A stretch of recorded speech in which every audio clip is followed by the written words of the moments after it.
Jackson, alah sia nungguin kan.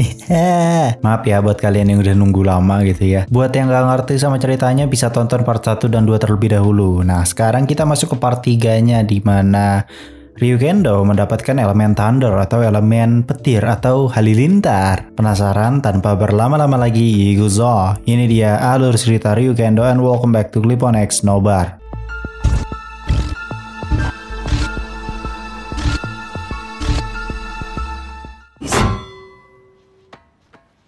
Part ketiga dibuka dengan Jack Moon yang selalu mengkritik kinerja dari Dr. Worm yang gak becus untuk melawan Ryukendo. Jack Moon juga bilang kalau mereka itu harus butuh rencana baru untuk mendapatkan minus energi dalam jumlah yang sangat besar.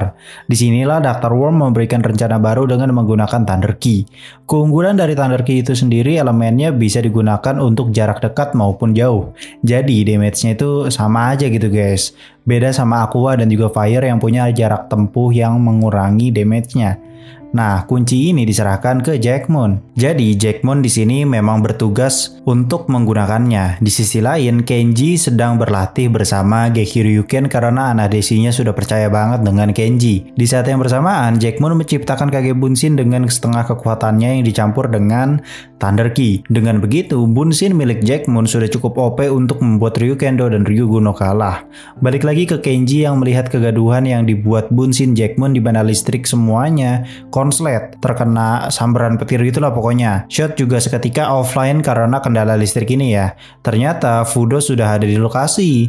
Namun menurut Fudo, hal yang gegabah jika mereka menyerang sekarang. Maka dari itu, Fudo membuat pingsan Kenji dan mundur ke markas Shot. Saat Kenji sadar, ia sudah berada di markas dan dinasehati kembali oleh Fudo untuk jangan gegabah dalam mengambil keputusan.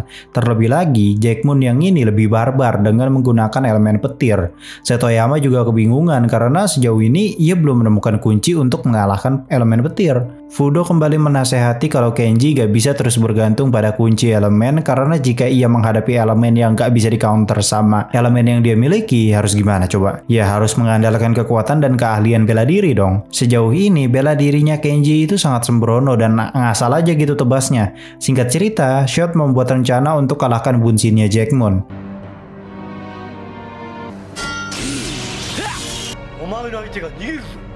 それだとブレイブレーンが使えないんです。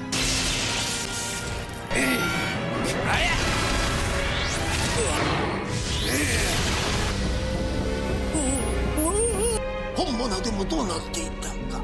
Ya, Bunshin Jack Moon berhasil ditangkap, namun nyatanya hal itu tidak bertahan lama. Jack Moon yang asli datang dan kembali mengambil Thunder Key.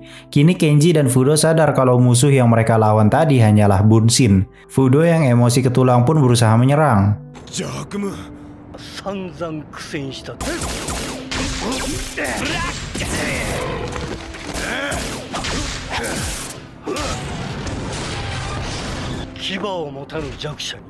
Gelo bisa dibelah gitu Jack Moon deh. Bergurunya sama Mihawk kayaknya. Karena Jack Moon ini pede banget dengan kekuatannya, ia pun merasa bahwa Ryukendo sekarang gak ada apa-apanya. Ia pun justru menghadiahkan Thunder Key kepada Kenji untuk membuat Kenji jadi lebih kuat agar sepadan berhadapan dengan Jack Moon. Lagi-lagi Jack Moon ini sangat idealis sekali dengan membiarkan musuh yang lemah. Jika musuhnya sekuat dia, baru dia tertarik.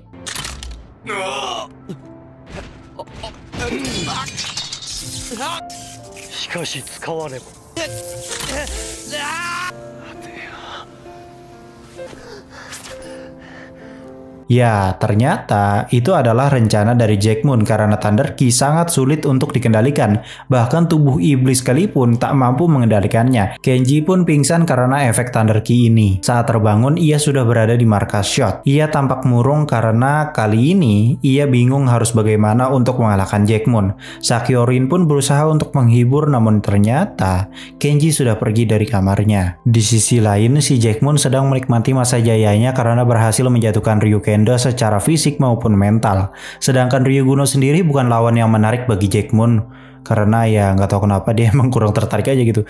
Balik lagi ke Kenji yang ternyata ia pergi untuk berlatih secara fisik. Walaupun sekarang kondisi tubuhnya itu belum pulih ya. Ia juga sekarang tidak bisa mengandalkan Geki Ryuken karena efek Thunder Key.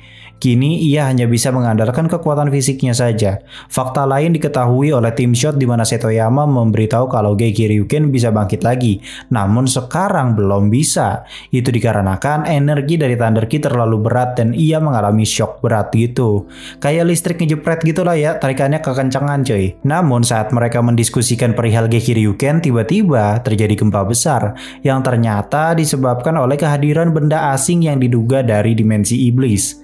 Di sisi lain, warga sudah dievakuasi oleh kepolisian untuk mencegah adanya korban jiwa. Anjir, capek pisan gitu ya jadi warga Akebono teh, tiap hari evakuasi. Di sini baru terungkap juga kalau ternyata si Jack Moon punya rencana sendiri dengan menyerang Akebono di luar rencana dari Dr. Worm.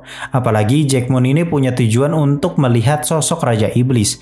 Jika Raja Iblis tersebut lebih kuat darinya, ia baru mau tunduk. Jika kekuatannya setara, maka dia berniat untuk membunuhnya untuk jadi yang terkuat. Pihak SHOT sendiri sudah buntu ide karena rencana mereka nggak bisa terlaksana kalau musuhnya pakai kekuatan yang nggak bisa dikonter. Kini mereka hanya bisa mengandalkan Ryuguno. Sedangkan di saat yang bersamaan, terjadi penyerangan balik ke kapal itu dari warga Akebono yang pakai pesawat.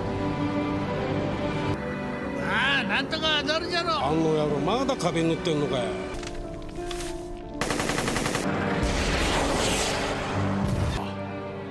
やりますね。 Ryuguno yang sedang dalam misi justru menyadari kalau kapal itu bergerak ke arah sumber energi sihir yang ada di kota Akebono. Jadi ada lokasi di mana awal mula si iblisnya itu mendarat gitu kan ya. Nah lokasi ini teh diincer sama si Jack Moon. Nggak tahu kenapa, pokoknya Jack Moon pengen ke situ aja, entah itu mau nyedot energi atau gimana. Nah sedangkan para warga sudah sangat kewalahan untuk mempertahankan kota mereka. Kini mereka hanya bisa berharap ke Ryukendo untuk membantu melawan kapal itu.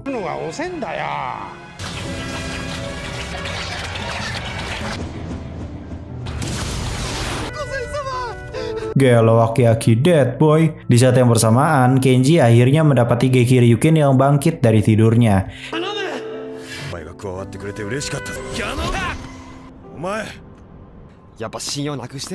Kini Ryukendo akan nyolo maju, sedangkan si Ryuguno harus membidik secara tepat ke kapal itu pakai Dragon Cannon.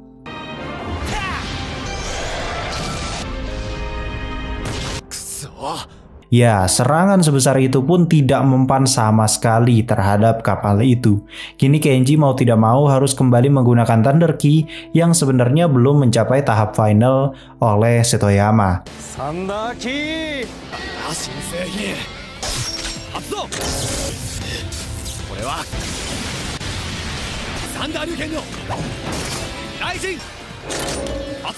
Terciptalah form baru dengan nama Thunder Ryukendo. Kenji pun langsung menggunakan Final Ki untuk one by one dengan Jack Moon.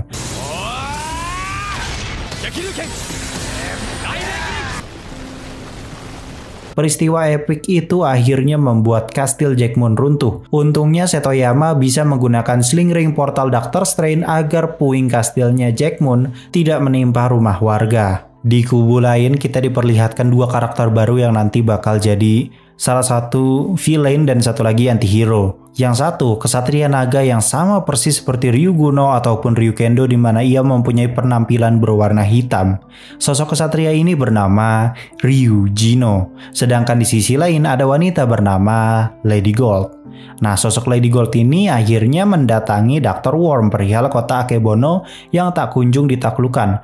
Minus energinya juga masih kurang banyak, sedangkan para iblis ingin sekali raja mereka ini segera bangkit. Ternyata sosok Lady Gold ini sihirnya sudah bukan sekelas power lagi cuy, tapi sudah mengendalikan hati seseorang, menyebar fitnah agar minus energi yang dihasilkan jauh lebih banyak. Waduh, emang wanita itu strateginya ada aja pokoknya cuy dalam mengelabui. Sosok perwujudan manipulasi reality aja seorang wanita cuy di MCU, yaitu Nyai Wanda. Oke, back to topic. Lady Gold pun pergi ke kota Akebono dengan wujud wanita cantik. Tanpa sengaja ia berpapasan dengan seorang pria tampan dan berani. Ini orangnya, dia bernama Koichi Shiranami. Kita panggil saja Koichi. Nah, Koichi sempat mencurigai Lady Gold hingga akhirnya Koichi memutuskan untuk kembali ke kota Akebono. Sedangkan Lady Gold sendiri ternyata sudah berada di toko bunganya Kaori, di mana rencananya kali ini dengan memanipulasi penglihatannya Kaori yang sangat percaya sekali dengan Ryukendo. Di sisi lain, Shot mendeteksi adanya Tsukaima yang muncul di dekat kota. Fudo dan Kenji pun ditugaskan untuk hadapi mereka semua.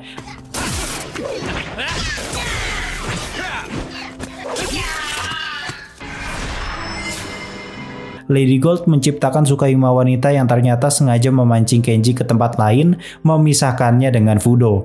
Di saat yang bersamaan ternyata penglihatan Kaori sudah dimanipulasi oleh Lady Gold tadi ya, sehingga ia melihat sosok Ryukendo yang membunuh dua polwan Akebono, padahal aslinya itu kan cuma Tsukaima.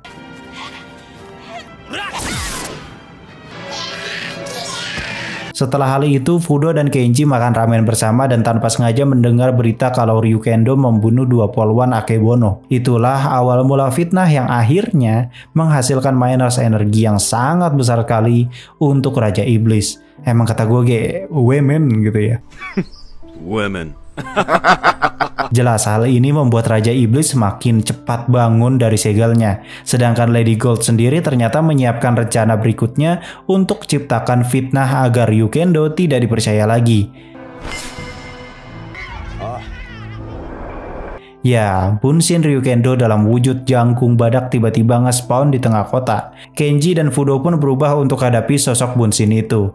Peristiwa ini ternyata dilihat kembali oleh para warga yang sudah dievakuasi. Anjir, baru kemarin dievakuasi gitu ya, sekarang dievakuasi lagi cok. Di sisi lain, Shot akhirnya menemukan lokasi biangnya yang ternyata berada di bangunan tempat pertama kali iblis mendarat di Akebono. Ryukendo dan Ryuguno pun ditugaskan pergi ke sana.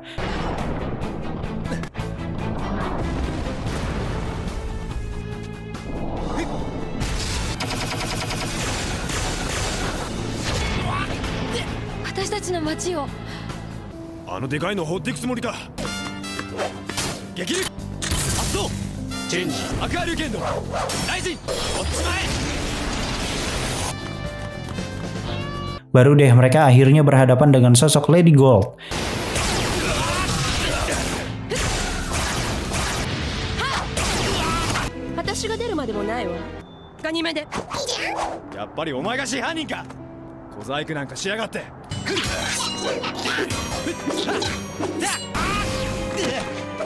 Di sini jelas mereka baru pertama kali melawan Lady Gold yang punya kecepatan di atas rata-rata dan juga teknik manipulasi yang di luar Nurul. Ya, Lady Gold terkejut melihat ternyata kesatria naga ada 3 bukan 2. Sosok kesatria naga misterius itu bernama Ryujino. Sosok Ryujino ini ternyata punya kecepatan yang sama dengan Lady Gold. Shogun.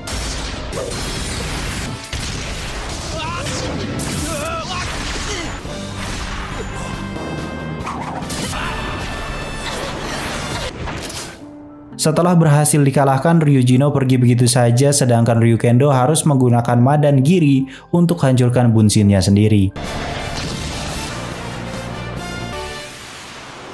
Keesokannya di malam hari, Koichi sedang menghadapi para Tsukaima. Ternyata sosok Koichi ini emang berambisi menjadi yang terkuat dan tidak peduli dengan konflik apapun yang terjadi di kota Akebono. Jadi dia semacam anti-hero gitu cuy. Di sisi lain, Amachi memutuskan untuk pergi dari Shot, kayak ada tugas keluar gitulah ya. Di saat yang bersamaan muncul sebuah virus berbahaya yang dibuat oleh Lady Gold. Virus ini meningkatkan zat besi pada darah hingga muncul besi yang tumbuh di bagian kulit. Di siang harinya, Kaori kedatangan Koichi yang membeli serangkaian bunga. Kaori sempat mengetahui kalau sosok Koichi merupakan orang dari luar Akebono. Sedangkan trio sejoli memutuskan untuk patroli. Singkat cerita, si Kenji ini malah ketemu dengan Ritsuko, salah satu polwan yang terkena virus gitulah ya. Padahal harusnya Ritsuko ini berada di rumah sakit, jadi dia tuh bisa dikendalikan gitu cuy, kayak zombie gitu tapi badannya besi. Ritsuko senpai.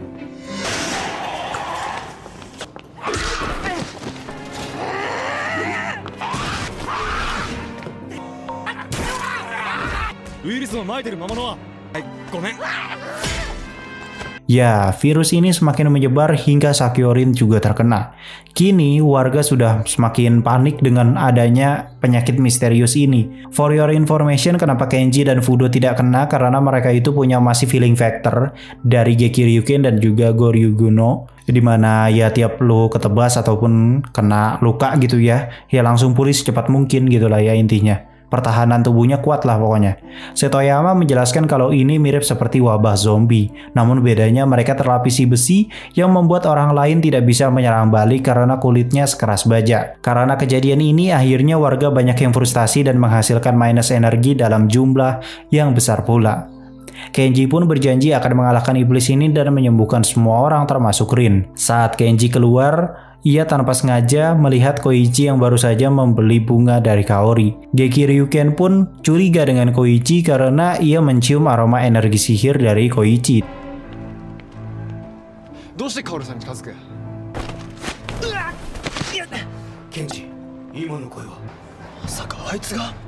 Ya, kini Kenji dan Geki Ryuken mengetahui sosok kesatria hitam misterius itu.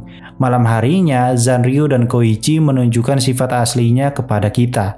Keesokannya, Kenji dan Setoyama menyadari kalau para warga terkena virus akibat gigitan makhluk kecil seukuran serangga. Makanya mereka susah mencari perwujudannya karena ya makhluknya kecil banget gitu. Siang harinya, Fudo dan Kenji akhirnya mendapati Koichi lagi yang lagi ada di tempat Kaori beli bunga. Ya, ternyata Koichi punya kenangan buruk tentang bunga yang berkaitan dengan orang terdekatnya. Di sini Koichi juga menyadari kalau serangga iblis itu menyukai bunga. Koichi pun membantu mereka dengan membongkar trik yang dilakukan oleh Lady Gold.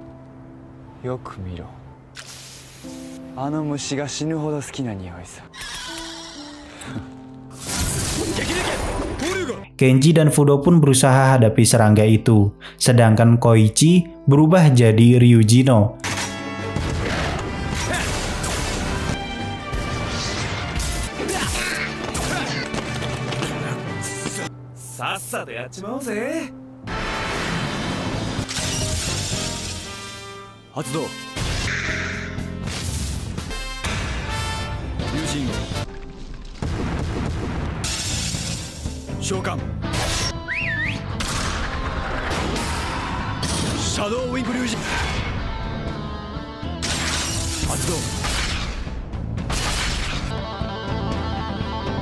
Singkat cerita, kota kembali aman. Virus itu hilang bersamaan dengan biangnya.